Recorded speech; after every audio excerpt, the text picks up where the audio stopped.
বাংলাদেশের এই সব কাজ বিশেষ করে চীন, পাকিস্তান, তুরস্কের সঙ্গে মিলে ভারতের বিরুদ্ধে সামরিক জোট তৈরি করাকে ভারত কড়াভাবে কোনো প্রতিবাদ করেনি এতদিন, বরং চুপচাপ নজর রেখে গেছে কেবল।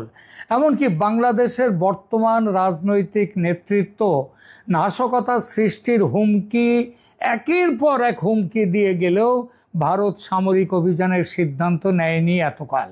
যাকে বলে ছোবল দেয়া, সেই ছোবল ভারত দেয়নি, শুধু ফনা তুলে ফোঁস করেছে। এই যে সামরিক প্রস্তুতি এত, এই যে সীমান্তের বিভিন্ন ভারতের ছাউনিতে রাফাল বিমান নিয়ে যাওয়া হচ্ছে, S-400 নিয়ে যাওয়া হচ্ছে, সেখানে আকাশ সীমা প্রতিরক্ষা ব্যবস্থা নেওয়া হচ্ছে, এসব কেবল ভয় দেখানোর জন্যে।